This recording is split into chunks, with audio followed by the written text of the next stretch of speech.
All right, welcome back. Want to reset, talk about where we are now and where we might be going next when it comes to Operation Midnight Hammer and the situation in Iran. So taking a look once again to recap what we did over the weekend. The U.S. attacking 3 separate Iranian nuclear sites. Isfahan, where they got a bunch of underground tunnels with the enriched uranium, Natanz, and then the big one at Fordow. That is where we used 12 different bunker busters, waiting for damage assessments from those. But the question is, what, if any, responses are going to be from the Iranians next? Keep in mind, we've got about 40,000 U.S. military personnel sprinkled throughout bases all within the Middle East, going from Turkey all the way down to Qatar and the UAE. Remember, back in 2020, it was Al Assad Air Base in Iraq, where the Iranians decided to shoot ballistic missiles in response to the strike against Soleimani. Then down here in Qatar, we've got Al Udeid Air Base. That is our biggest base in all of the Middle East. That's where CENTCOM also has some of their headquarters. The question also, what's going to happen here on U.S. soil? The potential threat of Iranian sleeper cells. We've talked about the open border the last 4 years. Take a look at this data. CBP sources telling Fox News from 2021 to 2024 under the Biden administration, just over 1,500 Iranians were caught by Border Patrol crossing the southern border illegally. Of that, almost half of them, 729, were released into the U.S. That is 48%. That also does not account for the more than 2 million known gotaways who slipped across the southern border during that time. For more on this and the potential threats to the homeland, I want to send it out to Mark Meredith, joining us live in D.C. this morning. Mark, good morning to you. Bill, good morning to you. The FBI says it remains vigilant, and the Department of Homeland Security is warning there is a heightened threat given the developments in Iran. We're watching 2 potential types of attack here. The possibility, one, cyber threats to U.S. networks. The other, the possibility of sleeper cells targeting Americans here at home. Major cities, including New York, where you are, D.C. and Los Angeles, stepping up patrols near places of worship. NYPD also watching diplomatic sites around the country, around the city. And over the weekend, DHS put out a bulletin acknowledging the threat is real. DHS writing, multiple recent homeland terrorist attacks have been motivated by anti-Semitic or anti-Israel sentiment, and the ongoing Israel-Iran conflict could contribute to U.S.-based individuals plotting additional attacks.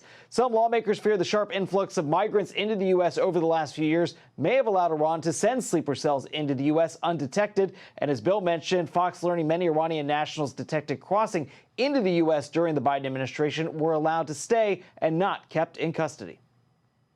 Fortunately, they do have a right to be concerned. As you said, Joe Biden had a wide-open border policy for 4 years. We know that terrorists tried to enter our country. Iran has a long history of terrorizing America going back 46 years, to include here in the United States. In February, the White House warned of this very possibility. The National Security Team says Iran has also directed proxy groups, including Hezbollah's Islamic Jihad organization, to embed sleeper cells. And, Bill, the threat extends beyond the obvious U.S. domestic targets. Military installations abroad, American diplomatic outposts all remain on high alert. Bill. Yep, the issues at the border continue to echo with the situation right now. Mark Meredith, thank you. Good to see you. Want to bring in Fran Townsend, former DHS advisor under President Bush. It's great to have you here. One of the things they did not mention is something that Iran is known to have some capabilities, but you could describe them, and that is the cyber capabilities. Could that hurt us here as well? Sure. I mean, look, they've attacked U.S. critical infrastructure. They've attacked the financial institutions. J.P. Morgan suffered real damage. And so I think the private sector, too, has got to be on alert for retaliatory effects. I agree. We've got there's the potential for these sleeper cells that could be activated.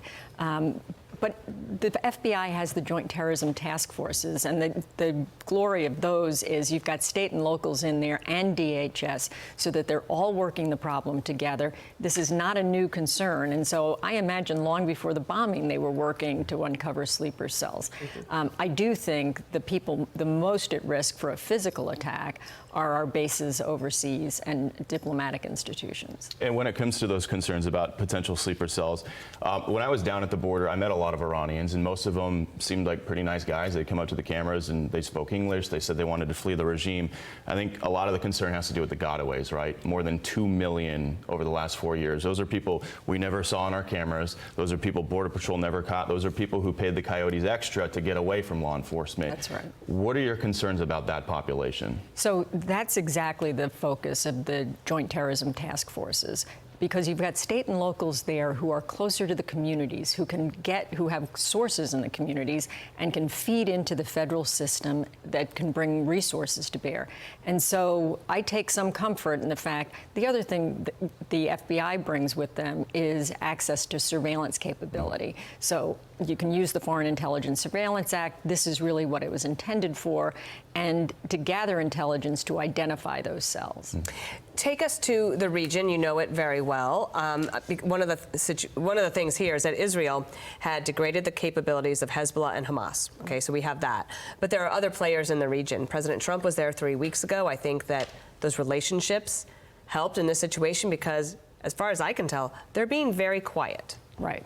Look, I think the long-term view in the region, I've spoken to 2 leaders in the region, is this is good for their security. They don't want to attract attention because they're so close to Iran. They don't want to have short-term or medium-term ballistic missiles falling on them. But they support quietly, to your point, Dana, the action that the president has taken. It protects not just Israel and us, but the entire region and the world. Mm-hmm. Jasmine Crockett in the headlines once again with another comment she made. We'll play it. I want to get your thoughts on the other side. Sure. I know they may claim we law and order, blah, blah, blah. So go get the undocumented people and let's try to ship them out. Let me tell you something. They are not the people that are putting us in harm's way. It is him and his administration that is putting us in harm's way. You want to go ahead and give us your thoughts on that? It's sort of so ridiculous, right? I mean, she doesn't know that whether the undocumented, the ones who got away, are a threat or not, and that's the very point. Of course, the president has devoted resources at the FBI and DHS to determine whether or not those people are a threat to us here in the United States. Yeah.